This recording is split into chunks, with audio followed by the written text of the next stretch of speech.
Bienvenue dans la saison 4 du podcast Parlons de votre mental. Dans cet espace inspirant, nous explorons le pouvoir du mental et son influence sur ta réussite, que ce soit dans ton sport, ton travail ou ta vie personnelle. Je suis convaincu que ton mental est la clé pour transformer tes épreuves en tremplin vers le succès. Rejoins-nous pour des interviews captivantes avec des invités inspirants, des masterclass sur la force mentale, la persévérance et la résilience. Apprends comment cultiver ton bien-être et ta santé mentale. Et avant de partir, prends 10 secondes pour soutenir le podcast en laissant 5 étoiles sur Apple Podcast ou Spotify. Souviens-toi, si tu crois en tes rêves, tout devient possible. Alors prépare-toi à une dose quotidienne de motivation en écoutant Parlons de votre mental.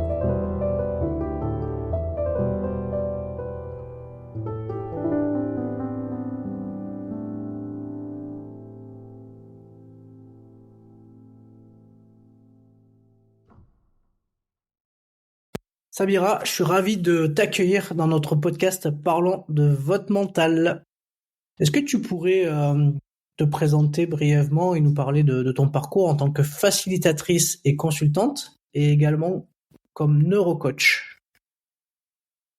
Sébastien, je suis ravie d'être avec toi sur ce podcast. Donc, alors mon parcours, moi je suis une ancienne EduxP en prévention de la délinquance, quelque chose qu'on a en commun. Et c'est tous les mécanismes d'auto-sabotage que j'ai vus chez les jeunes s'exprimer quand j'étais éducatrice de rue qui m'a interrogée et qui m'a lancée dans une quête de compréhension du fonctionnement humain. Ma quête m'a conduite à plusieurs formations et à l'activité que je crée aujourd'hui. Donc tu l'as dit toi-même, facilitatrice, consultante, neurocoach. Alors, mon activité, en gros, elle est en tripartie. J'ai une activité en tant que facilitatrice où j'interviens pour les entreprises. L'idée, en fait, à chaque fois dans toutes mes prestations, c'est de travailler sur l'alignement et l'activation du plein potentiel. Comment ? Pour les entreprises, j'interviens en tant que facilitatrice. J'écoute les collaborateurs pour faire un diagnostic, en fait, qui permet d'identifier qu'est-ce qui empêche un engagement fort des collaborateurs dans l'entreprise. Donc, à travers des entretiens confidentiels et individuels, j'écoute les collaborateurs. La qualité de relation qu'on a permet que les collaborateurs puissent vraiment me dire ce qu'ils ont sur le cœur. Ça me permet à moi de créer une synthèse très précise de tout ce que les collaborateurs désiraient changer dans l'entreprise. Puis, avec cette synthèse, j'échange avec les dirigeants, le service RH, parle de ce retour qui est assez complet, puisque les collaborateurs sont les mieux placés pour savoir comment faire évoluer l'entreprise dans le bon sens.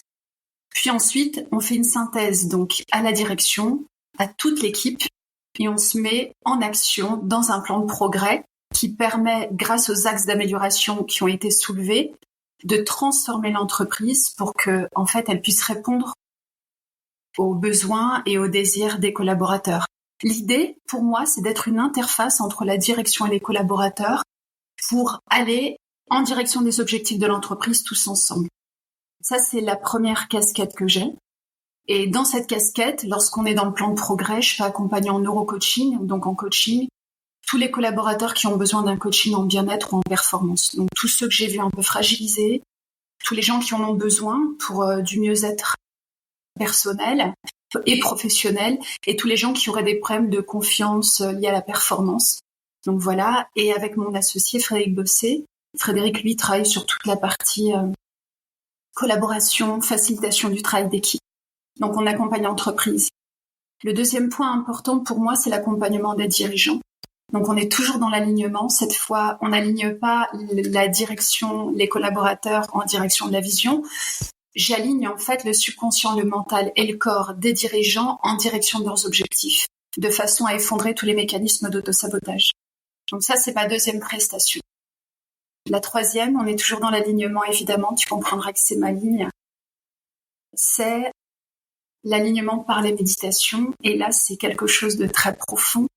On aligne le soi, la raison d'être très profonde au moi, l'humain qui elle a dans la matière et qui souhaite réaliser des choses importantes pour lui. Donc voilà les 3 types de prestations qui ont toutes pour point commun l'unité et l'alignement. Ok. Est-ce que tu pourrais m'en dire un petit peu plus sur ta conviction et ta passion pour aider les individus et également les groupes à atteindre leur plénitude, leur zénith? Alors oui, c'est le mot, Sébastien, la conviction. Ma conviction, c'est que on a tous une capacité complètement méconnue à explorer notre grandeur, que ce soit depuis depuis une entité, un groupe, une entreprise qui a de grands objectifs et qui a une vision, ou depuis un individu, du micro au macro, c'est toujours la même règle. On a une vision et ce qui est important pour moi, ma conviction, c'est d'apprendre les règles du jeu JE pour pouvoir comprendre en fait comment rassembler toutes ces équipes, qu'elles soient des collaborateurs, un service RH, une équipe R&D, ce que tu veux, ou que ce soit notre mental, notre subconscient, notre corps, quelle que soit la nature des équipes à l'échelle individuelle et collective. En fait, je suis convaincue et j'ai vérifié que lorsqu'on connaît les règles du jeu, on peut rassembler nos équipes et avoir énormément de puissance pour atteindre nos objectifs. Donc ça, c'est vraiment ma conviction. Et ce que j'ai observé en tant qu'éducatrice et ce que j'observe aujourd'hui en tant que consultante ou en tant que neurocoach, c'est vraiment qu'on ne connaît pas les règles du jeu. Donc je suis vraiment là pour les transmettre et pour les partager. Ah, je comprends. Alors moi qui viens du domaine du sport aussi, sport de haut niveau dans différentes disciplines, je trouve ça intéressant parce que si je mets un peu ma casquette un petit peu de coach dans le domaine du sport, ce que je trouve intéressant, c'est que très souvent on essaye de faire, alors pour qu'il y ait une plénitude de l'athlète dans sa manière de s'exprimer, on essaie finalement de l'amener à être plus dans le jeu, c'est-à-dire s'amuser, prendre du plaisir et finalement être, pratiquer, faire ce qu'il sait faire pour éviter, enfin on va essayer inviter l'athlète aussi à se détacher de l'enjeu et donc le résultat, parce que finalement il y a les moyens qu'on se donne pour arriver à gagner. Et il y a aussi le résultat qu'on espère. Et très souvent, quand on se projette trop dans le résultat, finalement, l'enjeu prend le pas sur le jeu, et au final, on oublie de jouer. Et très souvent, le résultat, on l'a pas. Et finalement, ça revient un petit peu à ce que tu me dis, parce que dans les entreprises, il y a beaucoup d'enjeux, et pour, on va dire, satisfaire les enjeux, les résultats de cette entreprise, il faut aussi que les collaborateurs qui sont tous dans le même bateau à différents postes, différentes missions, doivent finalement aussi prendre du plaisir au travail dans ce qui est leur mission, qu'on pourrait qualifier d'être leur jeu en fait, leur jeu à eux, se faire plaisir dans ce qu'ils savent faire. Et finalement, ça, il y a une transversalité, je trouve, entre le sport et l'entreprise. Bien sûr, complètement. Oui, tout à fait, c'est exactement ça. Complètement. Ok, on se rejoint alors. Oui. Tu disais quoi? C'est intéressant?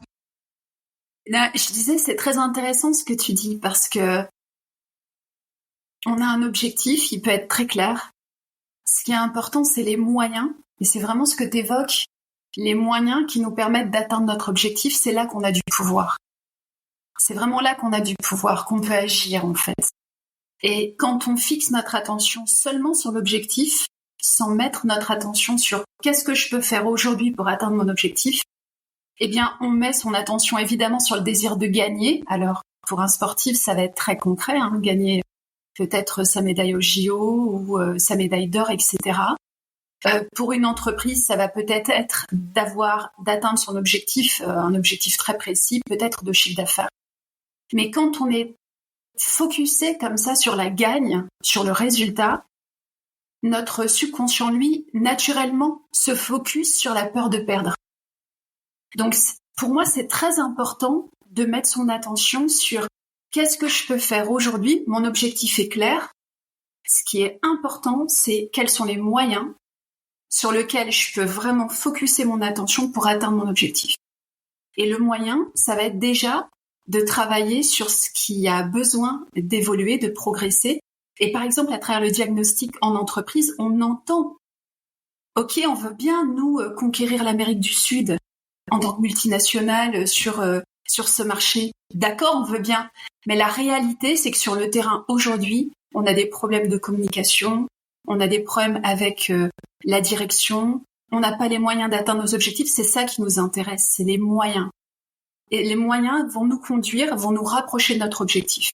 Donc ça, c'est vraiment important. Et je te remercie de l'évoquer parce qu'on peut se tromper souvent de sujet. Ouais, on peut se tromper de combat surtout. C'est ça. Parce que finalement, voilà, si on regarde un peu la psychologie du sport, souvent, il y a aussi quelque chose qui est important, c'est on apprend les athlètes à être focus sur ce qui dépend d'eux, c'est-à-dire les moyens qu'ils se donnent pour y arriver. On essaye d'un point de vue conscient de les amener à travailler sur ce qui est aussi inconscient chez eux, c'est-à-dire se focaliser sur ce qui ne dépend pas d'eux. Par exemple, je sais pas moi, un supporter qui t'insulte ou quelqu'un qui te parle mal pendant que tu es en train de jouer un point important, et finalement, plus focalisé sur ce que tu dois faire, mais t'es focalisé sur la personne que t'as entendue et qui finalement, je sais pas moi, t'a injurié ou quelque chose. Et souvent, c'est quelque chose d'important de le travailler dans le sport parce que ça arrive régulièrement. Je veux dire, aujourd'hui, il y a énormément. Alors, si je prends le cas du tennis, par exemple, il y a énormément d'enjeux de parieurs sportifs qui se déchaînent après les matchs sur des athlètes parce qu'ils ont misé en fait sur des paris sur des athlètes dans le sport, et ils reçoivent beaucoup des menaces de mort, des insultes, parce que au final ils ont fait perdre de l'argent à des gens qui ont parié sur un résultat. Et dans le sport, voilà, je trouve que c'est important de pouvoir aussi travailler là-dessus, pouvoir être au moment T, être performant sur ce qu'on doit réaliser et pas se distraire de quelque chose qui va nous amener, on va dire, dans le chemin obscur qui va te faire perdre. C'est ça. Voilà, bon, j'essaie de faire des parallèles entre le sport et l'entreprise. Mais bon, voilà, c'est comme mon domaine de compétences, il est quand même très axé sur le domaine du sport, puisque moi, après, j'ai travaillé alors dans le modèle associatif, donc du coup, souvent qui fonctionne comme une entreprise, mais avec des bénévoles et des salariés. Donc souvent, voilà, ces problématiques-là dont tu parles, qu'on peut retrouver dans les grands groupes, on les retrouve aussi dans des très grosses associations sportives qui gèrent de l'humain, qui gèrent des événementiels et beaucoup de gens. Donc c'est super intéressant de faire les différents parallèles. Alors, je vais passer au portrait chinois. Je sais pas si tu es adepte des portraits chinois. Moi, j'aime bien faire un petit portrait chinois de mon invité dans chaque épisode. Ça permet un peu de se distraire un petit peu et de voir un peu le relief. Et ensuite, du coup, on parlera un peu de la dimension du mental à travers ta compétence. Alors, on va commencer par le petit portrait chinois. Si tu étais une couleur, laquelle serais-tu et pourquoi ? Alors, si j'étais une couleur, j'en serais deux, excuse-moi, je joue pas le jeu. Je serais le doré, je crois, et le bleu roi. Alors, pourquoi ? Parce que j'ai toujours aimé ces deux couleurs depuis que je suis petite et je trouve qu'elles portent une énergie particulière. J'ai toujours aimé le doré pour sa lumière. Pour moi, en fait, le doré, ça évoque ce qui est sacré, ce qui est beau. Ça évoque le subtil. Donc pour moi, c'est vraiment une couleur magique, le doré, qui tout de suite m'apporte beaucoup de... Je trouve que ça évoque la grandeur. Je sais pas si tu as déjà été visiter des palais, en fait, où le doré est partout. Et ça évoque vraiment la grandeur, le beau, l'ultime, le zénith, le soleil. Donc c'est très, très intéressant. Et le bleu roi, c'est toujours une couleur qui m'a attirée pour son éclat. Je trouve que c'est vraiment une couleur qui évoque la vie. Et j'adore le bleu et particulièrement le bleu roi, probablement pour son côté éclatant. Donc ce sont mes deux couleurs. Ok, ah ouais, bah écoute, moi je suis plus sur les couleurs un peu qu'on retrouve souvent en Méditerranée pour atténuer la Ouais, chaleur, c'est-à-dire le blanc et ouais. le bleu de la mer un petit peu. Enfin voilà, on retrouve un peu ces couleurs bah, plutôt dans le sud, en Méditerranée, en Grèce, je sais que je l'ai vu en Tunisie, au Maroc. Enfin voilà, j'adore ces couleurs en fait. Mm. Je trouve que c'est des couleurs qui sont reposantes pour l'esprit, je trouve. J'aime beaucoup. Si tu étais un animal, lequel serais-tu et pourquoi? L'oiseau. L'oiseau pour la merveilleuse qualité qu'il a de voler au-dessus de tout. J'ai toujours été amoureuse des oiseaux. Je trouve que c'est une qualité extraordinaire de pouvoir s'élever au-dessus et de voir les choses de leur envol, de danser avec le vent, cette liberté. Voilà, la valeur la plus haute pour moi, c'est la liberté. Et l'oiseau incarne parfaitement cette liberté-là. Donc l'oiseau, sans aucun doute. Ok, un oiseau en particulier? Les oiseaux. Tous ceux qui savent voler.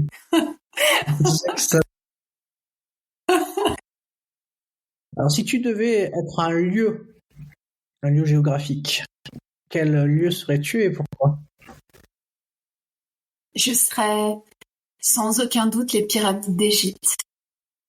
Pourquoi? Parce que depuis que je suis enfant, je suis fascinée par l'Égypte, par ses pyramides, par leur mystère. Donc, du fond du cœur, les pyramides d'Égypte, l'Égypte. Ok. Après, elles conservent encore beaucoup de mystères, hein, les pyramides d'Égypte. On n'a pas tout compris, hein. Complètement. C'est incroyable, Ça hein. c'est sûr. Et on en Oui, découvre, bah, je veux dire, chaque année, il y a des découvertes qui sont faites, il y a des endroits qu'on n'a pas trouvés. C'est assez incroyable. oui. Après, moi, je me pose toujours la question de savoir comment, à cette époque-là, ils ont réussi à bâtir ces pyramides. Quand tu vois le poids d'un bloc, je te dis, c'est assez incroyable, quoi. Donc et puis, ils en ont pas mis qu'un de bloc, hein. Donc, du coup, C'est ça. ouais, et puis, c'est assez incroyable. Tu te rends compte avec même tous les souterrains, les trucs et tout. Enfin, c'est incroyable ce qu'ils ont réussi à faire. Ouais, c'est Mais bon. fascinant. C'est fascinant. Ah ouais, c'est une énigme. Bon, je sais pas si on comprendra tout, nous, peut-être plus tard. Mais bon, en tout cas, fascinant. Oui. Si tu devais être un plat, donc un plat qui se mange, lequel serais-tu et pourquoi? Alors, si je devais être un plat, euh, les auditeurs vont certainement pas connaître. Ça s'appelle le mhajeb. C'est un plat que fait ma mère, un plat algérien. Donc, c'est une forme entre le pain et la galette. Ça s'appelle du msemmel, avec un, une espèce de ratatouille algérienne qui s'appelle la chouchouka. Et quand tu mets la chouchouka dans ce msemmel, dans ce pain, dans cette crêpe, c'est juste extraordinaire. C'est vraiment le souvenir d'enfance le plus fort que j'ai parce que ma mère passait des heures à faire ça. Et quand je voyais le temps qu'elle consacrait à nous faire ce repas, j'étais toujours, ça m'interloquait. Je me disais comment une maman peut passer autant de temps à cuisiner alors qu'on mange en 10 minutes, un quart d'heure. Mais je pense que il y avait tout l'amour de ma mère. Et ça, c'est un truc qui est resté vraiment dans mon cœur. C'est tout l'amour d'une mère qui peut tout donner pour nourrir ses enfants. Et je pense que ce plat représente de plus l'amour de ma maman. Donc voilà, je garde ce plat en plat à partager. Ok, ouais, je connais pas, mais en tout cas, ça m'a donné faim. Si tu devais être un super pouvoir, lequel choisirais-tu et pourquoi? Alors écoute, je gagnerais du temps si j'avais le super pouvoir de l'omniscience. Vu le temps que je passe à vouloir tout comprendre, à vouloir me former, en fait, j'ai toujours eu envie de tout comprendre, de tout savoir. Si j'avais eu, en fait, j'aurais envie d'apprendre tous les métiers, de faire tous les métiers. et de comprendre tous les mystères et donc sans aucun doute l'omniscience. La conscience absolue de tout ce qui existe, c'est mon rêve ultime. Je gagnerais un temps fou si c'était le cas. Bah oui. Bon, en tout cas, je te remercie pour ce petit podcast chinois. Bon, on va, c'était juste quelques questions et puis on va rentrer un peu dans le vif du sujet. Bon, tu sais que dans le cadre de notre podcast, parlons de votre mental. On aborde du coup la dimension du mental. Et moi, la première question que j'ai envie de te poser, c'est comment tu abordes la dimension mentale lors de tes accompagnements auprès des individus et des groupes pour leur plénitude, que ce soit en tant que performance ou de bien-être? Ah, c'est une question intéressante parce que comment je l'aborde?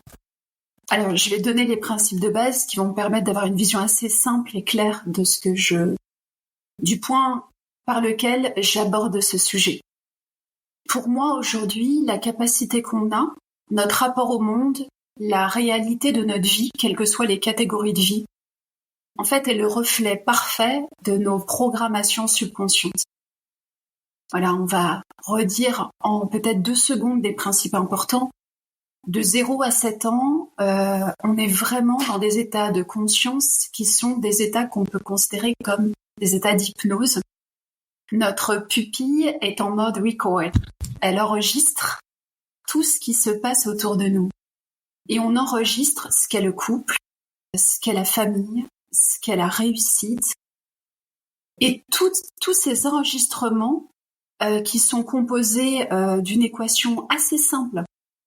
Par exemple, le couple égale une perception, j'observe mes parents, de gains ou de pertes. Donc de gains ou de pertes, est-ce que mes parents sont plus riches ensemble ou est-ce qu'ils sont plus pauvres ensemble? Est-ce que le couple nous rend plus riches ou plus pauvres? Associé à des émotions de plaisir ou de souffrance. Et cette répétition, cet enregistrement qui a lieu de 0 à 7 ans et qui se répète à chaque seconde, vient créer des paramètres subconscients on va appeler des croyances. Ce sont des paramètres neurologiques. Et ces croyances, en fait, ça va vraiment être notre boîte noire en tant qu'adulte. Et ces croyances vont ou être des croyances limitantes ou des croyances qui vont favoriser, en fait, l'atteinte de nos objectifs. Donc, je pars de là parce que si on comprend pas ça, eh bien, en fait, on ne comprend pas qu'on doit être l'allié de notre subconscient et ne pas se battre, ne pas lutter contre nos programmes. On ne gagne jamais contre des programmes. Le subconscient, il a 95% de relations synaptiques avec le corps. Donc, lorsqu'on a des croyances, il faut comprendre que les croyances engagent le corps à 95%. Donc, si j'ai associé à la cigarette du plaisir, un sentiment d'appartenir à une famille, d'avoir des amis autour de moi, le sentiment de liberté quand j'avais 16 ans parce que je fumais, et le plaisir que mes copains avaient à me tendre leur clope, moi à la fumer.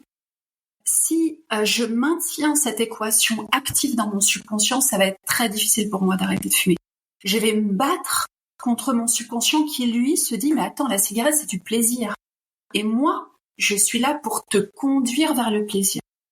Donc, c'est vraiment important de comprendre comment le cerveau fonctionne, comment le subconscient engage le corps. Et c'est la première chose que je dis à mes clients, c'est on n'est pas là pour se battre contre nos propres systèmes. Si j'ai pas envie de jouer sur un programme, si le programme que je regarde sur mon écran ne me convient pas, je vais pas casser mon écran. Si je fais du no-code ou si je sais coder, je vais changer mon programme. Bien, en fait, c'est vraiment la première chose que j'apprends à mes clients. On fait un diagnostic de ce qu'ils veulent transformer. On regarde le programme qu'ils ont validé dans leur enfance par rapport à cet objectif. Évidemment qu'on observe à chaque fois que le programme n'est pas cohérent avec l'objectif. Souvent, c'est des objectifs de chiffre d'affaires dans les dirigeants. Et en fait, ils n'ont pas un réservoir, une norme qui correspond à leurs ambitions. Donc, le programme n'est pas cohérent avec l'ambition. Et c'est sur ça qu'on travaille. Et pour finir là-dessus, c'est important. je pense que quand on apprend les règles du jeu JE, on n'a plus besoin de se battre contre soi. C'est plus un chemin qui se fait dans la souffrance. On apprend les règles du jeu de chaque part de nous, notre subconscient, notre système émotionnel, notre corps, et ensuite on apprend à collaborer, à parler le même langage et à donner la bonne information. Donc voilà le pilier important avec lequel je commence, et ensuite on adapte évidemment par rapport à l'objectif de chaque individu les séquences dont il a besoin pour atteindre son objectif. Ok, c'est super intéressant de pouvoir. Ouais. On est toujours un peu dans cette histoire de jeu et de cet apprentissage inconscient qu'on a sur les. On dit souvent que les premières expériences de la vie, en gros, qu'on se construit entre 0 et 6 ans, c'est hyper important pour sa confiance, son estime, et que voilà, tout ce qu'on va mettre en œuvre à ce moment-là, c'est en tant que parent, c'est important en tout cas d'être vigilant sur cette période-là, parce que finalement on construit beaucoup de choses, et Complètement. et les carences souvent qu'on retrouve à l'âge adulte, finalement c'est des carences qu'on a comment dire, qu'on construit pas des carences, mais en tout cas c'est des carences qui viennent de cette période-là de son enfance. C'est ça. Et ce que je dis souvent à mes clients, et ils sont souvent surpris, c'est quand ils viennent me voir, ils me disent « Mais moi, j'ai toujours été comme ça, je suis comme ça. » Et je leur dis « Ça n'existe pas. On a des conditionnements, d'accord. On a des paramétrages. Notre subconscient est paramétré, ça c'est d'accord. Par contre, ce qui est fascinant chez l'être humain, c'est sa plasticité. Et il y a des gens qui sont très surpris de s'être identifiés à un trait de caractère ou à un trait de fonctionnement, etc., qui disent « Mais moi, j'ai toujours été comme ça et ça changera jamais. » Et au bout des fois d'une seule séance, parce qu'ils ont compris la mécanique, en fait, ils se libèrent. Et ils me disent « Mais jamais j'aurais pensé avoir accès à ça. » Et c'est vraiment la merveilleuse nouvelle, l'élément fondamentalement important, c'est notre plasticité à n'importe quel âge, de transformer tout ce qu'on a reçu, en fait, nos blessures, nos croyances, on peut tout changer. Et ça, c'est vraiment pas un slogan publicitaire, c'est une réalité. Et c'est vraiment ce qui me réjouit le plus, et c'est aussi pour ça que je souhaite partager, c'est pour que les gens puissent être vraiment conscients qu'il y a des leviers et qu'il faut juste les connaître. Oui, mais t'as raison. En plus, il y a des études scientifiques qui sont faites dans le domaine, où finalement on arrive à avoir par le biais de l'imagerie des zones du cerveau qu'on active. Il y a plein de choses qui sont intéressantes dans ce domaine-là. Donc voilà, donc c'est pas un slogan, c'est vrai. Le cerveau est très plastifiable, modulable, et c'est chouette de le savoir, parce que ça veut dire qu'on peut finalement, à partir d'un souvenir malheureux, on peut le transformer en souvenir heureux si on en a envie. On va le voir d'une autre manière, en fait. C'est tout à fait ça. Parce que souvent, c'est l'émotion. Oui, on a un libre. C'est souvent l'émotion qui cristallise le souvenir. C'est ça, c'est l'émotion qu'on a vécue. Et finalement, cette émotion-là, en fait, elle cristallise le souvenir. Mais dans notre perception à nous, ça se trouve, ceux qui ont vécu le même souvenir que nous parce qu'ils y étaient, ils l'ont peut-être pas vécu de la même manière, donc ils l'ont cristallisé d'une autre façon. Donc c'est toujours intéressant aussi peut-être souvent quand on a l'occasion de le faire, de revivre des souvenirs douloureux, mais d'en parler avec des gens qui l'ont vécu avec nous, parce que du coup ils n'ont pas peut-être la même réalité de ce qu'on a vécu, puisque chacun a sa cartographie du monde finalement. Tout à fait. Tout à fait. Oui. En fait, c'est notre point de perception qui crée la polarité de notre expérience. C'est-à-dire qu'avec une même expérience vécue, à partir de l'endroit, du point de perception d'où je la regarde, je peux en faire une expérience affreuse, traumatique. Je peux en faire en fait une expérience équilibrée entre ce qu'il y a eu en souffrance et ce qu'il y a eu en fait en force. Donc cette expérience, à la fois, elle a été difficile à vivre, elle m'a challengée, elle m'a défiée, ça a été une épreuve énorme. À la fois, elle m'a permis une transformation qui fait qui je suis aujourd'hui. Et le but du jeu, c'est vraiment d'équilibrer ces points de perception pour éviter de polariser nos expériences du côté négatif. Ça, c'est vraiment important. Tout à fait. Alors, on en revient à notre mental. Quels sont, selon toi, les principaux aspects du mental que tu considères comme étant essentiels pour atteindre des objectifs personnels et professionnels élevés? Alors, pour moi, ce qui est important dans le mental pour atteindre nos objectifs personnels et professionnels, alors, moi, je l'ai évoqué un peu tout à l'heure, ma spécialité, le point avec lequel j'aborde le mental, c'est vraiment l'alignement neuro-émotionnel. Donc c'est vraiment ce qui me différencie moi d'un coach mental. Je ne suis pas coach mental et ça tu le sais bien. Donc en fait pour moi le mental, si on prenait, alors je vais prendre l'exemple du cône d'un cône qu'on utilise, qu'on appelle le cône de Minkowski. Le mental, si on prenait cette pyramide, en fait, il surplombe la pyramide, il est tout en haut. Pourquoi ? Parce que c'est souvent notre regard sur le monde qui va déterminer, qui va influencer en fait notre rapport au monde. Donc le mental, il est fondamental en ce sens-là. Mais en tant qu'être humain, on n'a pas seulement un mental, on a un corps aussi. Et dans ce corps, en fait, on a la nature organique de notre corps. Donc tout ce qui va participer à nourrir le pôle neuro-organique. Donc notre alimentation, ce qu'on va boire, la qualité de notre sommeil, etc., etc. Puis on a le pôle neuropostural. Mais en fait, on est également, donc le pôle neuropostural, notre posture, qui vient aussi interférer avec notre mental. En fait, on découvre que ces trois pôles sont interdépendants. Mais ce qui est important, c'est que, tu vois, Sébastien, toi et moi, on pourrait être fait d'un mental en béton, absolument optimiste, positif, avec des croyances qui vont vraiment nous pousser vers la réussite. On peut être fait comme ça, avec un pôle neuro-organique où on aurait une super alimentation, une hygiène de vie extraordinaire, une super posture, des gens qui font du sport, etc. Mais on vit pas tout seul en tant qu'être humain sur cette planète. Et on est dans un environnement. Et donc le quatrième point important, c'est l'environnement. L'environnement qui va activer, en fait, ces trois pôles, qui va interférer avec ces trois pôles et qui va du coup définir notre énergie vitale, notre état d'être au monde. Donc, par rapport à ta question, pour moi, en fait, la prise en charge ne peut être que holistique. Et pour le point du mental que tu abordes, souvent, ce que je fais, c'est que je regarde, est-ce que le mental tourne dans le bon sens ? Les premières personnes que j'ai reçues au départ, c'était beaucoup des gens dépressifs. Alors à la dépression, il peut y avoir beaucoup de causes. Certains, en fait, sont sortis de cet état-là. Pourquoi ? Parce qu'en fait, ils ont juste rééduqué leur attention à aller dans la bonne direction. Ça veut dire quoi ? Pour moi, c'est vraiment, j'apprends. En fait, imagine que notre point d'attention, c'est un cheval sauvage. On l'a pas vraiment éduqué quand on est à l'école, on nous a pas appris à méditer, on nous a pas appris à rester concentré. Je dirais même qu'aujourd'hui, à notre époque, on nous apprend tout le contraire.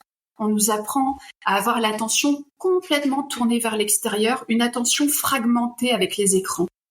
Et ce qui est très important, c'est vraiment pour moi d'apprendre à l'attention, si on veut vraiment avoir un mental qui tourne rond, à mettre notre attention sur toutes nos réussites. Éduquer notre attention à regarder tout ce qu'on a réussi dans notre vie et entraîner notre attention à aller tout le temps sur ce chemin-là pour créer un sillon. Le deuxième point important pour moi, c'est de mettre son attention sur ce qu'on a aujourd'hui, ici et maintenant. On est bombardé d'informations qui nous montrent qu'on n'est pas assez mince, on n'est pas assez beau, on n'est pas assez compétent. En fait, tout nous encourage à voir ce qui nous sépare de l'excellence. Et d'ailleurs, quand on est enfant, et c'est peut-être pas conscient, mais c'est important de changer. Quand on est enfant et quand on va à l'école, on fait une copie. Imaginons, je fais une dictée. Qu'est-ce qui va être entouré ? C'est mes échecs, donc tout ce que je n'ai pas réussi. L'appréciation, sur quoi elle est basée ? Sur peut mieux faire. Donc, en fait, c'est sur ce qui me sépare de l'excellence. Et donc, on est conditionné toute notre vie comme ça. On conditionne notre point d'attention à faire ce chemin-là. Qu'est-ce que je n'ai pas réussi? Qu'est-ce qui me sépare de l'excellence? Et qu'est-ce que ça induit, ça? Ça induit la peur de ne pas y arriver demain. Et ça, c'est vraiment la première chose que je travaille avec mes clients. Pour moi, les échecs n'existent pas. C'est juste des tentatives où on a appris. Donc, on a eu plein de tentatives, plein d'expériences d'apprentissage qui nous ont rapprochés de la réussite, et on a eu des réussites. Donc, on va entraîner notre point d'attention à aller voir nos réussites, on va entraîner notre point d'attention à voir tout ce qu'on a. On a la chance, peut-être, d'avoir de la santé, d'être dans un pays où on n'est pas en guerre, d'avoir de quoi manger. On a peut-être la chance d'avoir des gens qui nous aiment.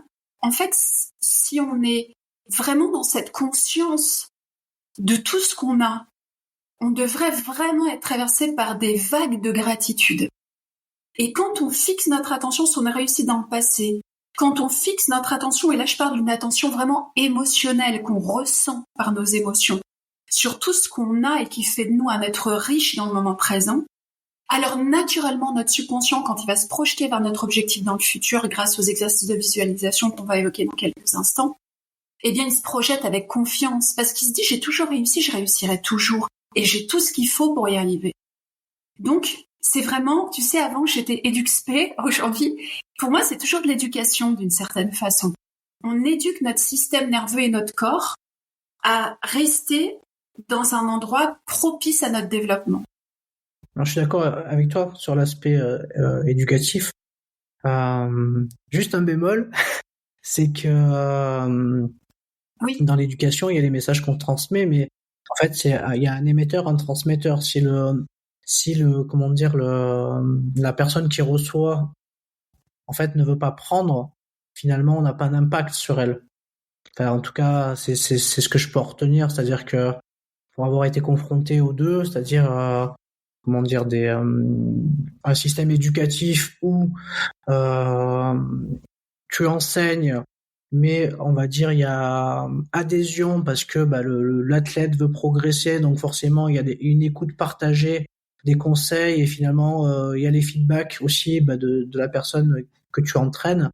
Donc finalement ça crée c'est comme le feu de cheminée, quoi. Je veux dire, tu entretiens la flamme éducative, et finalement t'en donnes et t'en reçois, et voilà, ça fait quelque chose qui marche bien, quoi.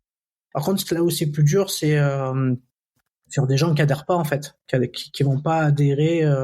Donc c'est important aussi de bien choisir ses combats, j'ai envie de dire, parce qu'on peut pas, on peut pas plaire à tout le monde, et on peut pas transmettre à tout le monde non plus à partir du moment où les personnes ne le souhaitent pas, quoi. C'est compliqué, quoi. C'est très juste ce que tu dis, mais tu vois, là tu parles certainement d'un adulte. Moi, quand je te parle, tu sais, de l'école, c'est sans jugement, hein, mais je te parle d'un enfant qui est en état d'hypnose et qui donne, en fait, qui ne peut se référer qu'aux adultes. Ça, c'est très important parce que quand on est enfant, en fait, on nous laisse entendre, mais c'est la société qui veut ça, que c'est l'adulte qui va être le miroir, le reflet, et qui va nous dire c'est bien ou c'est pas bien. Donc l'enfant, lui, il est d'une certaine façon impuissant. C'est-à-dire qu'il se réfère au référentiel qui est autour de lui. Et c'est en ce sens-là que c'est important de reprendre son pouvoir. Parce que quand on est enfant, en gros, on te dit, si c'est bien, c'est l'adulte qui te dit que c'est bien. Félicitations, t'as rangé ta chambre. Félicitations, t'as une bonne note. Quand t'as 5 sur 20, on te dit, c'est pas bien. Donc en fait, tu apprends, tu es conditionné pour voir ta valeur à travers le regard des autres. Et ça aussi, c'est quelque chose, c'est une très grande faiblesse sur laquelle il va falloir revenir. Parce que c'est quelque chose qu'on garde après adulte, c'est je vois ma valeur à travers le regard des autres. Non, en fait, ça a été vrai enfant, ça n'a pas été peut-être la meilleure chose qu'on nous ait appris, mais c'est vraiment important pour moi de reprendre son pouvoir. Et de ne plus se regarder à travers la valeur des autres, à travers ce que les autres peuvent nous renvoyer. T'as raison. Après, ça me fait écho à autre chose, c'est-à-dire qu'aujourd'hui, il existe quand même des enfants qui ne sont pas du tout dans ce schéma-là et qui posent quand même beaucoup de soucis, même si parce qu'en fait en fait ils ne voient pas la différence entre eux et les adultes, donc finalement ils vont pouvoir s'exprimer aux adultes de la même manière qu'un autre adulte pourrait s'exprimer. Donc là je parle des enfants, des Oui. enfants que j'ai pu, alors pas forcément accompagner, mais des familles quand j'étais référent bénévole pour la FEP, l'Association française des enfants à haut potentiel, où on retrouve beaucoup entre guillemets, de difficultés à l'école parce que ces enfants-là, en fait, ne rentrent pas dans le moule de ce qu'on attend d'eux, c'est-à-dire qu'ils sont capables de s'exprimer comme des adultes, réfléchir comme des adultes, avec souvent une grande maturité en termes de réflexion et même de philosophie. Et ils peuvent du coup déstabiliser de nombreux adultes par leur positionnement d'égal à égal entre l'enfant et l'adulte. Et du coup, c'est en ça que souvent ils se Oui. retrouvent en difficulté à l'école. Oui, oui, oui, c'est vrai, tu as raison. Et ça, c'est un autre sujet encore. C'est encore un autre sujet, mais tu as raison que ce sujet-là, c'est pas, c'est complexe et c'est difficile à gérer parce qu'il y a tellement de choses qui rentrent en jeu. Mais voilà, donc du coup, c'est intéressant. Je trouve que c'est intéressant, en tout cas, ces profils d'enfants qui finalement ont comment dire, une vision du monde que j'aime bien en fait. Parce que du coup, ils ont souvent alors souvent, faut pas confondre haut potentiel avec je suis un génie, hein, mais souvent ils ont comment dire, c'est souvent à travers une passion qu'ils se découvrent. Et souvent, ils arrivent à exceller dans un domaine très particulier. Et souvent, c'est des enfants très créatifs et avec un monde imaginaire très développé, quoi. Alors, on continue sur nos questions. On ferme la page du haut Des potentiel enfants. des enfants. Quels sont les exercices spécifiques que toi, tu utilises pour aider les gens à renforcer leur mental, à surmonter les obstacles qui se dressent sur leur chemin, ceux que tu rencontres? Alors, il y a plusieurs exercices. C'est intéressant ce que tu dis. D'abord, on va regarder, il y a des exercices simples où on peut regarder si la personne, en fait, est alignée aujourd'hui à ce qu'elle fait ou à ce qu'elle souhaite atteindre. Tu sais, quand on est adulte, on se réveille le matin, on commence une journée, mais cette journée qui s'offre à nous, elle n'est pas le fruit de qui on est aujourd'hui. Elle n'est pas le fruit de nos actions présentes, elle est le fruit de notre passé. Et ça, c'est vraiment important de le comprendre parce que quand je me réveille le matin, que je vois mes enfants, que je vais à mon cabinet, je commence ma journée, mais je commence ma journée comment? En assumant les choix du passé que j'ai faits. Et peut-être que la personne que je suis ce matin, que je suis aujourd'hui, n'est plus du tout en résonance avec ça. Donc c'est pour ça qu'on commence toujours par regarder ça avec les clients. C'est est-ce que ce qu'est ma vie aujourd'hui est vraiment au service de ce que veut mon cœur aujourd'hui, de qui je suis aujourd'hui. Parce que quand on voit du désalignement entre ce que je fais et ce que veut mon cœur, ce que je suis, eh bien,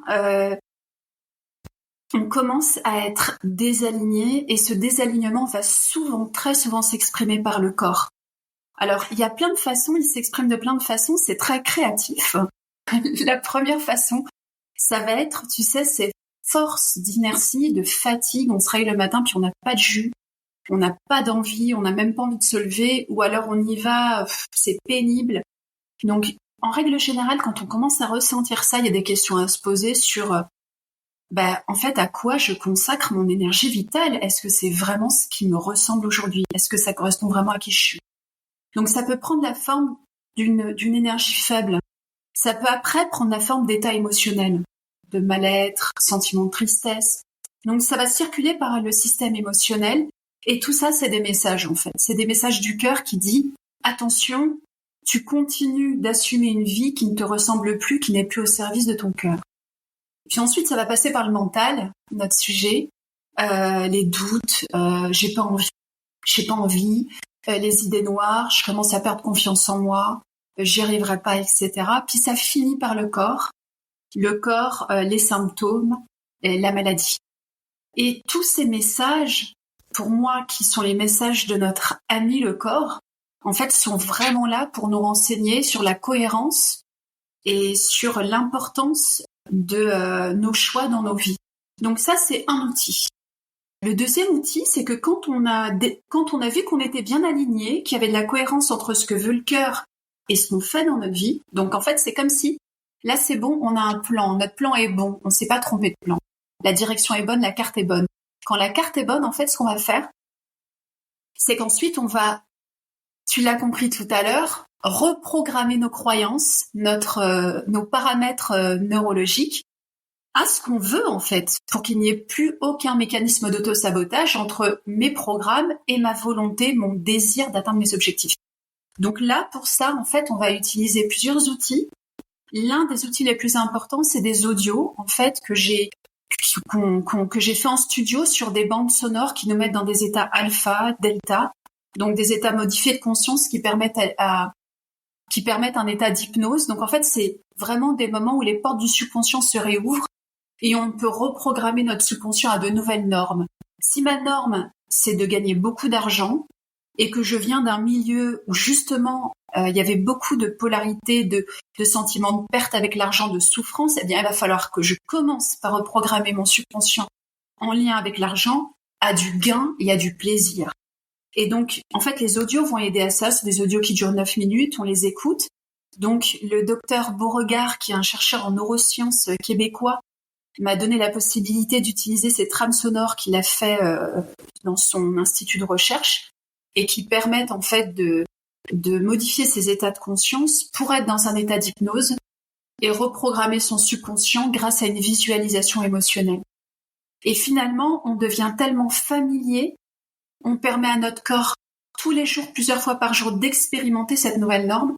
Et à un moment donné, en fait, elle devient la norme. C'est comme si, finalement, ton désir donnait un coup de pied à ta croyance du passé pour prendre sa place. Et quand cette norme prend la place, quand ma norme devient la réussite financière, la confiance en moi, eh bien, j'observe. Tu te souviens, le subconscient engage le corps à 95%, que, en fait, tout vient à moi. Pourquoi ? Parce que, en fait, on ne peut recevoir que ce qui est déjà en nous. Donc, si je crée une norme qui me permet vraiment d'intégrer de façon très profonde dans mon subconscient et dans mon corps que ma norme, c'est de gagner beaucoup d'argent, d'être à l'aise avec ça, et que j'associe cette nouvelle norme à mes valeurs les plus hautes, la liberté, le partage, l'amour, etc., alors mon subconscient va engager le corps et je vais avancer vers mes objectifs avec beaucoup de fluidité. Et ça, je l'ai à chaque fois. J'ai vu je pense à une femme qui gérait du maraîchage, gérait une équipe, et elle voulait se mettre à son compte. Elle avait pas du tout les bonnes conditions, le profil, le mindset, les séquences pour être dirigeante. Elle a fait ses audios plusieurs fois par jour pendant plusieurs mois et c'est incroyable comment elle s'est transformée. C'est-à-dire que son subconscient a vraiment intégré, et le corps aussi de façon très profonde, cette nouvelle identité de dirigeante. Et qu'est-ce qui s'est passé ? Elle a attiré à elle des contrats. Les choses se sont faites naturellement. Donc ça, c'est vraiment important de comprendre que le subconscient va toujours vers sa norme. Donc je commence par intégrer une nouvelle norme et ensuite, en fait, on met en place le plan d'action qui permet d'atteindre nos objectifs. Donc voilà, pour répondre à ta question, les outils qu'utilisent les personnes que j'accompagne. Ok. Toi, dans tes interventions en tant que facilitatrice et consultante, quelles sont les principales problématiques d'un point de vue mental que tu rencontres fréquemment chez les individus ou dans les groupes, et comment tu les abordes ? Alors, ce qui ressort beaucoup, c'est, tu sais,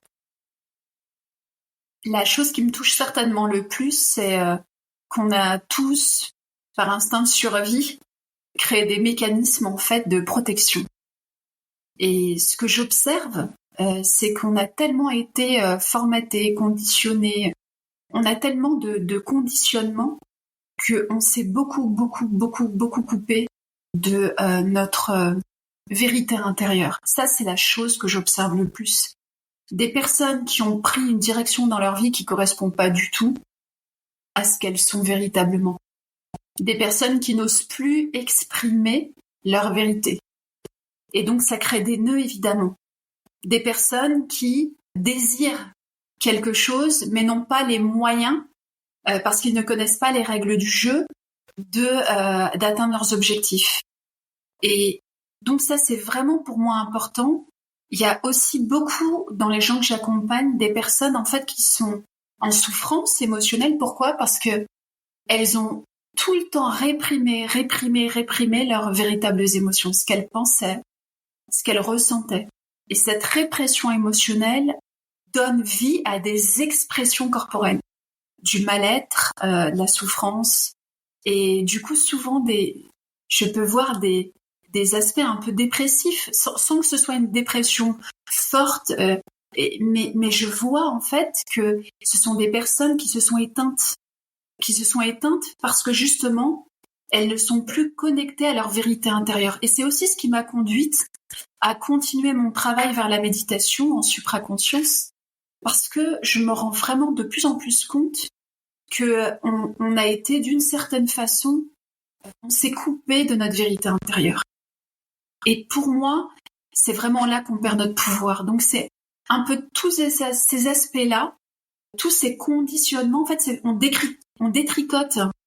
Chaque personne a ses aspects particuliers et on regarde en fonction de l'objectif de la personne, qu'est-ce qui empêche, qu'est-ce qui fait obstacle à l'expression naturelle du plein potentiel de cette personne. Parce que, je veux juste dire ça, notre véritable nature, c'est l'expression naturelle de notre potentiel.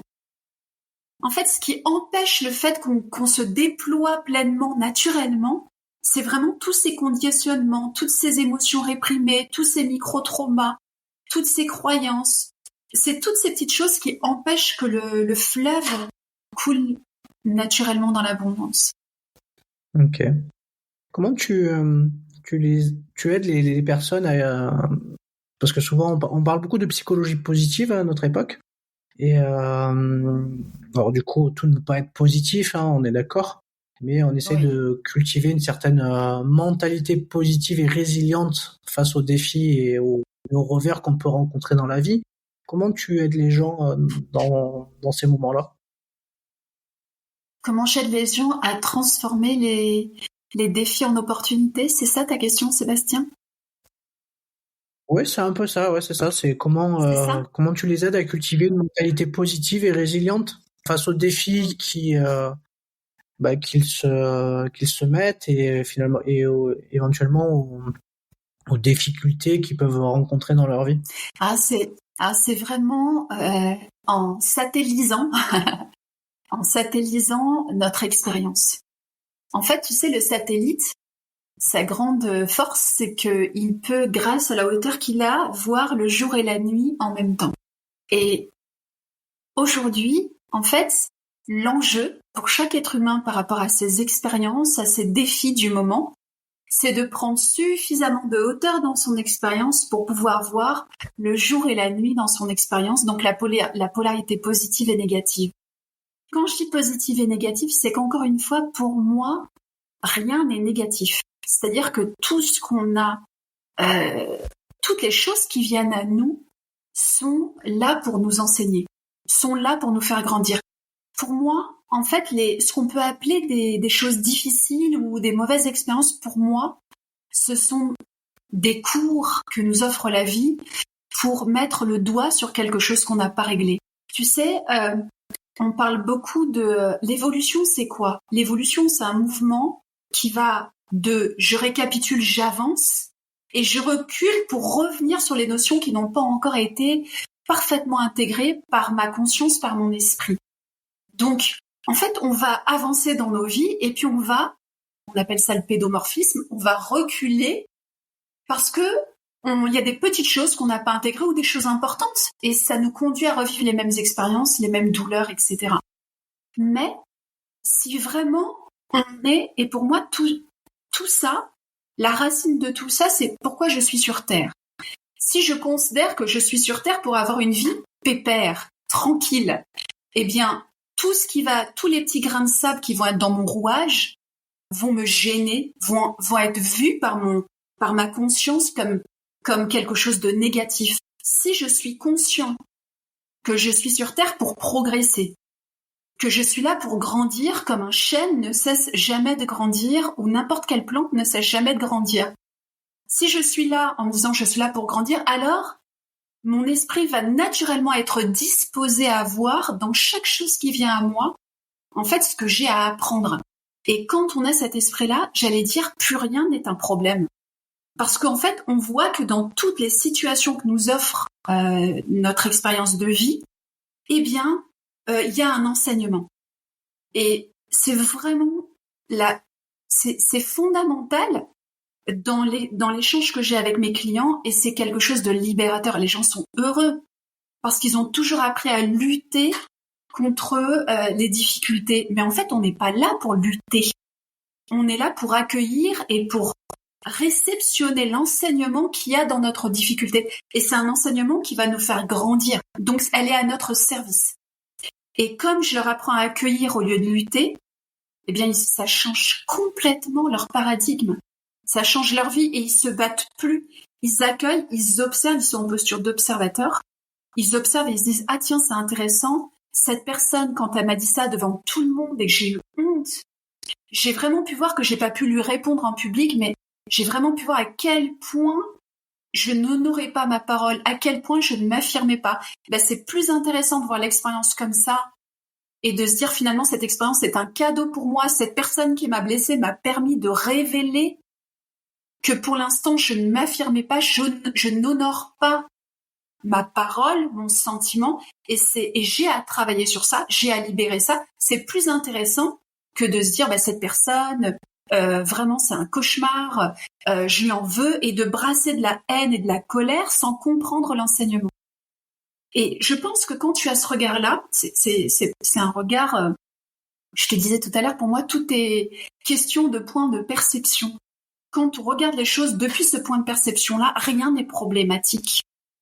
Tout est là au service de notre épanouissement. Donc, même si c'est agréable ou pas agréable, tu vois, c'est au-delà de ça. C'est au-delà de l'agréable ou du désagréable. C'est qu'est-ce que la vie m'envoie comme message à travers cette expérience.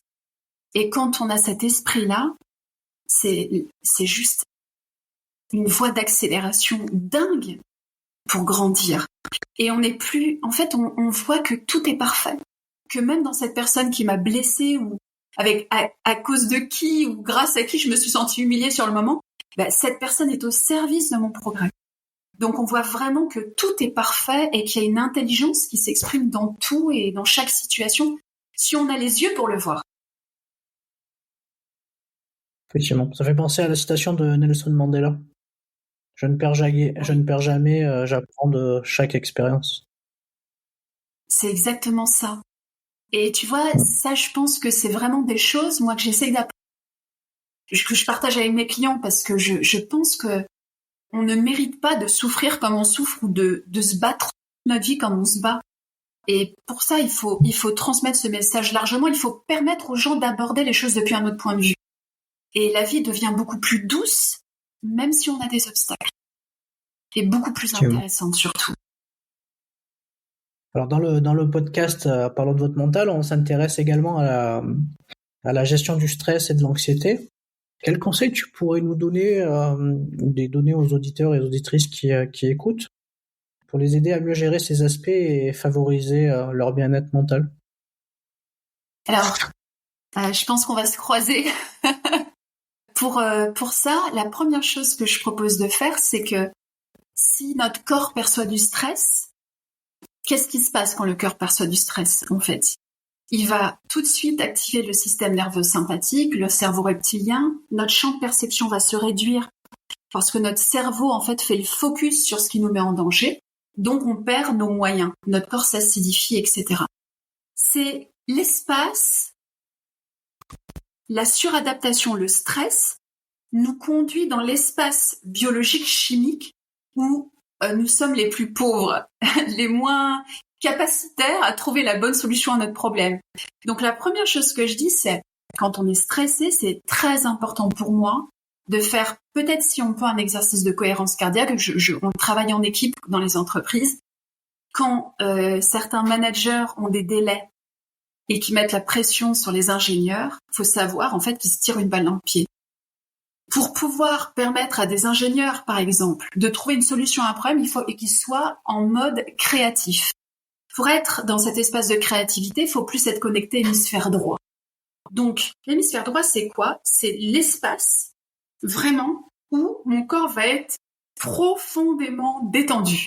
Donc, la première chose que je propose, c'est on check le corps. On prend, et j'essaye de passer beaucoup de temps à faire ça dans la journée, de prendre un instant pour checker mon corps. Est-ce que j'ai des tensions dans le corps? Est-ce que je suis crispée? Est-ce que mes épaules sont relevées? Et l'idée, c'est vraiment de détendre tout le corps. La deuxième chose, c'est vraiment de fermer les yeux et de se revenir dans son espace intérieur. Pourquoi? Parce qu'on veut remettre en place le système nerveux parasympathique pour que l'homéostasie se mette en place et qu'on revienne dans notre plein potentiel. Donc on ferme les yeux, on est complètement détendu et on va faire cet exercice de cohérence cardiaque qui crée des merveilles. Moi, je le vois beaucoup avec des gens qui ont des postes à responsabilité, qui sont extrêmement stressés, qui me disent « c'est dingue, ça change ma vie ». Et cette respiration ventrale, en fait, le fait de fermer les yeux, ça indique à notre cerveau que nous sommes en sécurité, sans quoi mon attention serait tournée vers l'extérieur. Donc c'est déjà un premier signal pour le cerveau, c'est « je suis en sécurité ». Le deuxième levier, c'est la respiration ventrale, qui exprime et qui dit au cerveau « je suis détendu ». Quand on est stressé, on est dans une respiration thoracique. Ces deux symboles, ces deux signaux, en fait, permettent au système nerveux parasympathique de se remettre en place. Et quand on fait cet exercice de cohérence cardiaque pendant 5 minutes, par exemple, qu'on prend vraiment le temps, on revient dans le plein potentiel, dans nos pleins pouvoirs. Et là, l'hémisphère droit, le mode alpha se remet en place et on redevient créatif. Et si vraiment on a quelque chose qui nous stresse, de concret, eh bien, à ce moment-là, on commence à avoir le discernement nécessaire pour vraiment voir avec beaucoup de clarté les causes de ce stress. Et ensuite, dans cet état de calme et de créativité, on peut mettre sur notre feuille, dans cet espace de calme, le plan d'action qui va permettre de prioriser, de faire des choix, de relativiser tout ce qui est venu nous pousser en suradaptation. Donc, tout ce qui est venu activer ce stress. Pour moi, c'est vraiment extrêmement puissant. Ok. Alors, dans ton approche en tant que neurocoach, comment tu intègres la dimension mentale dans l'atteinte des objectifs des dirigeants que tu accompagnes et des individus aussi, les collaborateurs de ces dirigeants? Comment tu t'y prends? Alors, pour les objectifs, c'est toujours intéressant. Comment je m'y prends? Donc, il y a tout un processus qui permet de définir l'objectif, de regarder si on est aligné, etc. Mais c'est vraiment pour moi la pratique. Donc, la pratique, c'est vraiment ferme les yeux, voilà, connecte-toi à ton espace intérieur, respire, mets toute ton attention sur ta respiration ventrale. Et quand c'est le cas, on revient tout de suite en alpha. Et là, je demande à la personne, donc on a plusieurs exercices différents. Par exemple, si en entreprise, ce qui est beaucoup apprécié, c'est l'exercice, par exemple, des 3 colonnes, où on va aller chercher, on va laisser venir à nous des moments de réussite dans notre passé, qui peuvent être parfaitement en lien avec l'objectif que tu as. Si ton objectif, par exemple, c'est de pouvoir, comme me l'a dit récemment un manager, passer devant ton top management et il avait vraiment un grand défi, c'est de prouver, de montrer que son projet était OK, qu'il était bon, qu'il pouvait assurer ce projet. Et bien du coup, il s'est préparé à cet entretien, il a mis toute son attention sur des moments du passé où il était dans la réussite, où il a su convaincre, où il était détendu, où il a su trouver les mots, et il a permis à son corps, il y a tout un processus d'agrandir l'image, d'illuminer l'image, il y a tout un processus basé sur les neurosciences qui permet à toutes les régions cérébrales, à droite et à gauche, de se synchroniser, aux 2 hémisphères de se synchroniser, ce qui permet une onde cérébrale unique. Et quand tu agrandis cette image et que tu revis ces moments de réussite, en fait, tu permets à ton corps de faire circuler cette énergie de réussite dans le corps. On fait comme ça plusieurs moments, 5, 6. L'idée, c'est vraiment que ce sentiment de réussite soit chevillé au corps, que ce soit intense, que tu te sentes fier, sûr de toi, confiant. Puis quand la personne est à 8, 9, en fait, on peut à ce moment-là venir dans la colonne du présent. Maintenant, laisse venir à toi un moment vraiment où tu as été quelque chose qui fait de toi un homme riche. Donc ça peut être ta prestance, ça peut être tout ce que tu as qui fait que tu vois la personne merveilleuse que tu es ici et maintenant. Et là, c'est pareil, on va prendre chaque moment et on va amplifier. Et la magie de cette colonne, c'est vraiment que tu vas te sentir plein de toi, rempli de toi. Tu vas sentir finalement que tu es un être complet, rempli de gratitude pour tout ce que la vie t'a offert. Et ensuite, on va se projeter, c'est vraiment ça qui est important, dans la colonne du futur avec l'objectif qu'on va atteindre. Si l'objectif qu'on va atteindre, c'est de pouvoir gagner l'attention de ton top management, de réaliser ce chiffre d'affaires, alors du coup, on va projeter cette image un peu comme les personnes qui se préparent pour une course automobile, par exemple. Eh bien, elles vont s'imaginer, ou pour le tennis, pour des grands jeux, elles vont se projeter, on projette l'objectif qu'on a dans les 6 à 12 prochains mois et on se connecte en fait sur le plan de l'esprit puisque le cerveau comprend deux langages, l'image et les mots. Donc en fait, on va se connecter à cette image et on va ressentir cette manifestation, cette réalité comme déjà faite, comme présente ici et maintenant. Et je vais permettre à mon corps de vivre l'expérience ici et maintenant. Et c'est vraiment très fort. Les gens ont beaucoup d'émotions, se mettent à pleurer parce qu'ils vivent cette expérience comme si elle était là maintenant. Donc sur le plan émotionnel, ils la vivent vraiment. Et ce qui est très intéressant, c'est que au-delà de reprogrammer le subconscient, puisque tu es dans un état d'hypnose, tu es en état alpha, au-delà de reprogrammer le subconscient, le fait que tu ressentes ces émotions de ta victoire, de ce qui compte le plus pour toi, va permettre à tes cellules de ressentir ces émotions.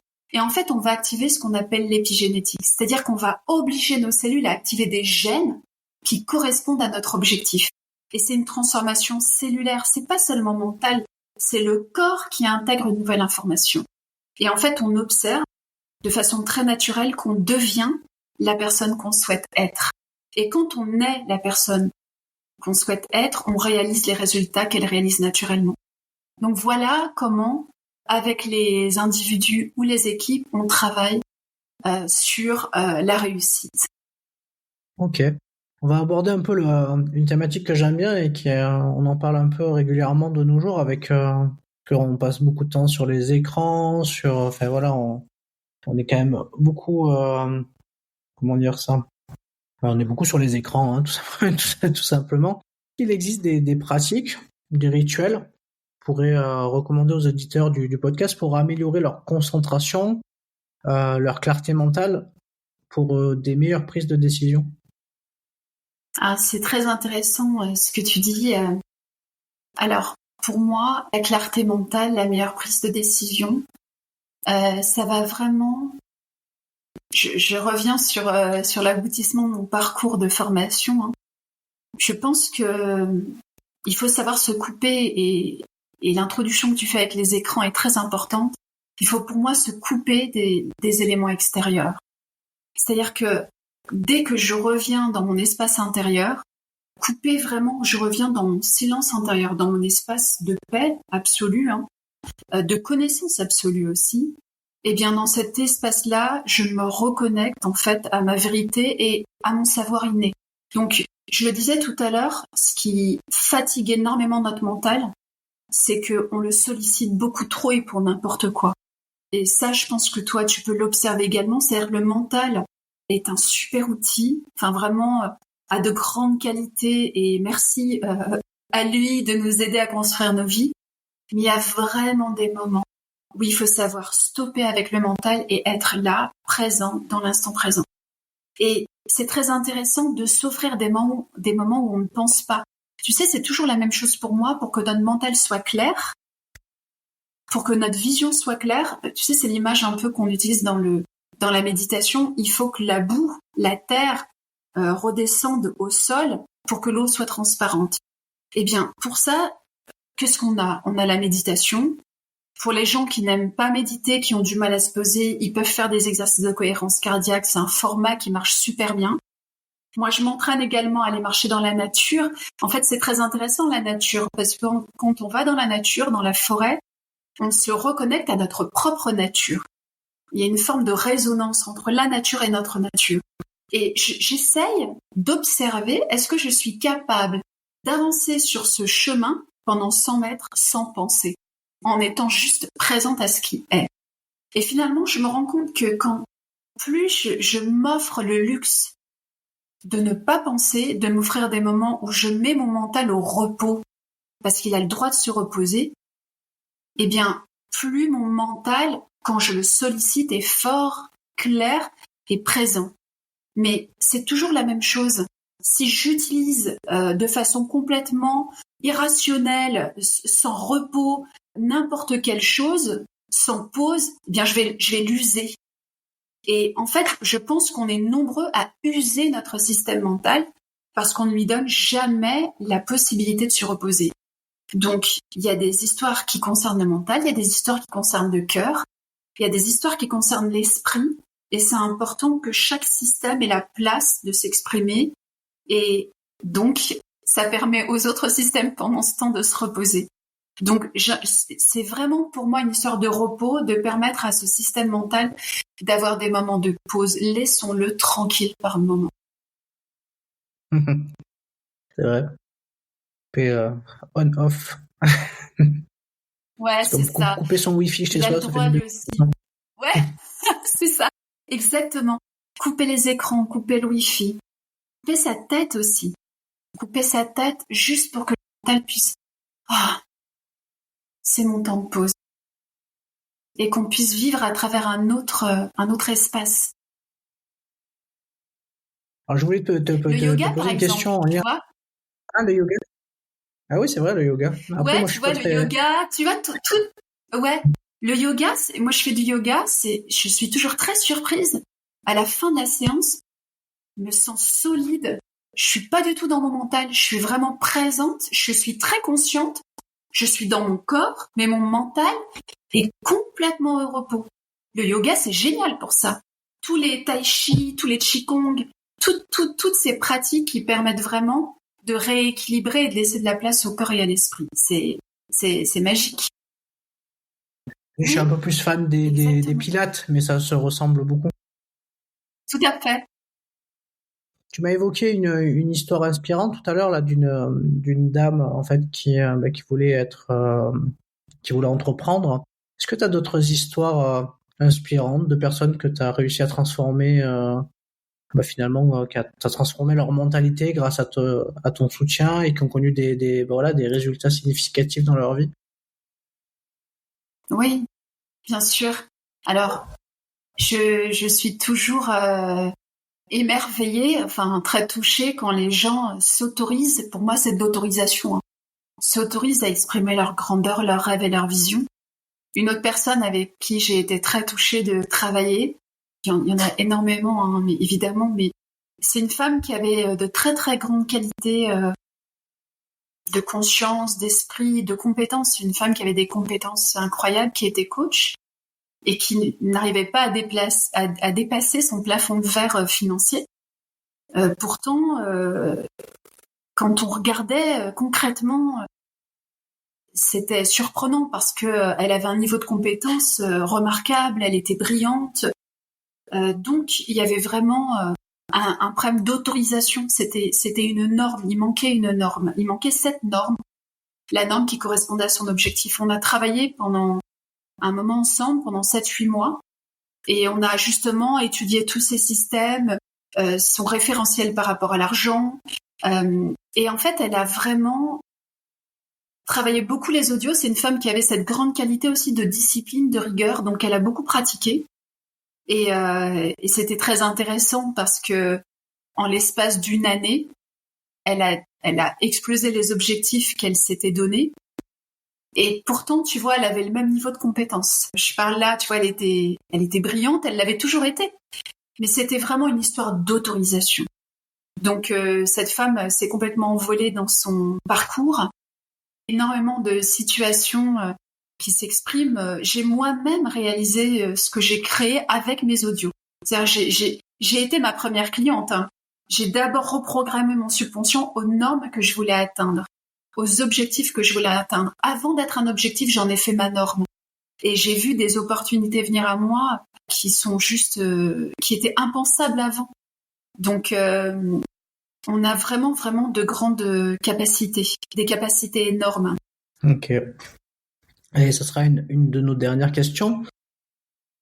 Quel est ton avis sur l'importance de l'équilibre entre le mental, le corps et l'esprit pour atteindre une performance optimale? Et comment tu intègres tous ces éléments dans ton approche? Oui, c'est une bonne question. Bien, tout à l'heure, tu sais, je t'ai parlé un peu d'une pyramide. Je t'avais parlé tout à l'heure du triangle neurobiochimique, là, la pyramide avec le mental, le pôle neuro-organique, neuropostural, l'épigénétique. Donc en fait, on fait un diagnostic par rapport à ce que tu exprimes de chacun de ces pôles. Donc le diagnostic, c'est quoi? C'est comment tourne notre mental. Est-ce que nos croyances sont alignées à nos objectifs? Donc on fait un espèce de diagnostic de ce pôle de perception. Après, on fait un diagnostic avec, moi je travaille avec un médecin en micronutrition, une naturopathe. Ensuite, on fait un diagnostic du pôle neuro-organique. Est-ce que ce que je mange, en fait, vient alcaliser mon corps ou est-ce qu'il vient acidifier mon corps? Parce qu'en fonction de ce que je donne à mon corps, évidemment que je ne vais pas produire la même chimie dans mon corps.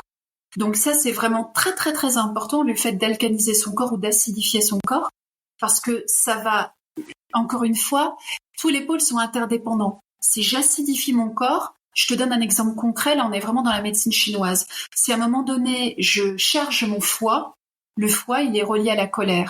Donc ça va vraiment interférer avec mon mental, mon système émotionnel. Mon système émotionnel parce que je vais être gorgée de colère et je vais pas trop savoir pourquoi, alors que concrètement peut-être il y a aucune raison que je le sois. Et puis je vais avoir des espèces de pensées, de systèmes de pensée, de mécaniques de pensée je vais être un peu rageux, un peu tendu. Et ça, par exemple, ça peut être la conséquence sur le plan émotionnel et mental. La conséquence, elle est évidemment sur le plan émotionnel et mental, mais la cause, elle est organique. Donc en fait, ce triangle, il tourne sur lui-même. Tout est interdépendant. Et c'est pareil pour la posture. La posture peut tout à fait bloquer des centres d'énergie qui vont interférer avec mes organes et qui vont eux-mêmes interférer avec mon plan mental. Donc en fait, on fait un diagnostic de ça et puis un diagnostic aussi de mon épigénétique. Est-ce que ce que je regarde à la télé, est-ce que ce que les gens que je côtoie, est-ce que les films que je regarde, est-ce que tout ce avec quoi je me nourris de façon très large dans ma vie, est-ce que ça vient créer une énergie qui est favorable à mon objectif ou pas? Et finalement, on oublie trop vite, je pense, qu'on est des êtres énergétiques et que il n'y a pas que la tête, en fait. Il y a le corps, il y a la posture et il y a surtout tout ce qu'on côtoie et avec quoi notre corps se nourrit. Et ça, c'est vraiment, vraiment important parce qu'on devient son environnement. Si je maîtrise pas mon environnement, je vais être influencée par mon environnement, peut-être d'une façon absolument contraire à qui je veux devenir. Donc, on fait ce diagnostic sur tous les pôles et ensuite, on fait le ménage et on regarde qu'est-ce qui m'apporte de l'énergie, qu'est-ce qui m'en enlève. Et là, c'est pareil, c'est important d'en être conscient. Si je vois des aspects qui m'apportent de l'énergie, j'en ramène dans ma vie. Si je vois des aspects qui me vident d'énergie, je fais en sorte d'équilibrer ça. Et si, par exemple, dans mon environnement, il y a des gens qui me pompent ou des choses que je dois faire qui me vident, c'est très important d'en être conscient pour pouvoir prendre un peu de recul, un peu de distance avec ça. Un être humain a toujours de l'énergie quand il est tourné vers ses valeurs hautes. Et il traîne toujours des pieds, il est pas bien quand sa vie est consacrée à ses valeurs basses. Donc il y a vraiment beaucoup de choses à voir, on est des êtres complexes, mais si on a cette cartographie que je viens de décrire à l'esprit et qu'on fait son autodiagnostic, on va avoir des leviers, des axes d'amélioration évidents sur lesquels on peut intervenir, sur lesquels on peut agir et qui vont tout de suite apporter plus de confort et plus d'énergie à notre être et donc à notre vie. Ok. Écoute, on arrive sur la conclusion de cette interview dans le podcast. Quel message ou conseil tu aimerais transmettre aux auditeurs et auditrices du podcast Parlons de votre mental pour les aider à développer et à optimiser leur potentiel? Alors, la première chose que je dirais, je crois, ça c'est lié à mon expérience, c'est ce que tu disais tout à l'heure, à ce qui est chevillé au corps, ne jamais douter de ce qu'on sait à l'intérieur de nous. Et je suis convaincue qu'on a tous en nous, que dans notre cœur, de façon très profonde, on a la connaissance parfaite de notre véritable potentiel, de qui on est vraiment. Et vraiment, j'invite tous les auditeurs à se faire confiance parce qu'on est les seuls, on est vraiment les seuls à savoir qui on est et quel est notre véritable potentiel. Et ensuite, je les invite vraiment à concentrer toute leur attention sur ce qu'ils désirent en s'autorisant le plus possible à le vivre déjà sur le plan de l'imagination. Et vraiment, s'ils font ça en s'autorisant, en restant concentrés sur leur objectif et en s'autorisant à apprendre ce qu'ils ont besoin d'apprendre dans la matière pour aller vers leurs objectifs, alors ils vont être surpris de voir qu'ils vont avancer dans cette direction. N'écoutez pas les autres. Quand je dis n'écoutez pas les autres, c'est vous êtes les seuls à savoir qui vous êtes vraiment et quelle est votre véritable nature. Faites-vous confiance et soyez profondément conscients de votre pouvoir de création par l'esprit et par le corps. On a de grands pouvoirs qu'on méconnaît. Faites-vous confiance et apprenez les règles du jeu parce qu'on ne peut pas faire l'économie de ça. Apprenez les règles du jeu JE pour pouvoir jouer votre meilleure partie dans cette vie. Voilà ce que j'ai envie de dire. Ok, écoute, je te remercie Sabira là, pour cette longue interview mais qui était fort intéressante. Si des auditeurs veulent te joindre ou se renseigner sur ton travail, comment ils peuvent le faire? Oui. Comment on peut rentrer en contact avec toi? Alors, je pense que ils peuvent sur LinkedIn, Sabira Trifi, voilà, on est connectés tous les deux, ils peuvent me voir dans tes relations. Et aussi sabiratrifi.com, mon site internet. Voilà, je suis sur Google, ils peuvent s'y mettre Sabira Trifi, mon prénom et mon nom, ils auront accès à toute l'information sans problème. Ok. Merci à toi Sébastien pour ta curiosité, ton ouverture d'esprit, ta bienveillance et puis aussi ta délicate façon d'entrer en relation avec les gens. Merci beaucoup pour ce beau moment. Merci beaucoup. Ça m'a fait plaisir en tout cas d'en savoir un petit peu plus sur ce que tu fais. Et ça m'a fait réfléchir en même temps pendant 1h24. Ah quand même. Bon alors je te souhaite une très belle journée Sébastien. Ouais, on a partagé plein de choses. Merci beaucoup.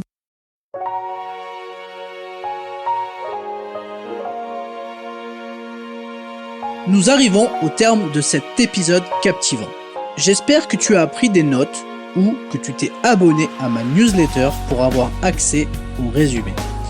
N'oublie pas de me suivre sur les réseaux sociaux tels que LinkedIn, Instagram et YouTube pour du contenu supplémentaire. Et devine quoi ? Tu peux me contacter directement sur mes réseaux sociaux pour bénéficier d'une séance gratuite où nous pourrons discuter de tes questionnements sur ta préparation mentale. Clique simplement sur les liens mentionnés dans la description de l'épisode. À très bientôt et souviens-toi, si on croit en ses rêves, tout devient possible.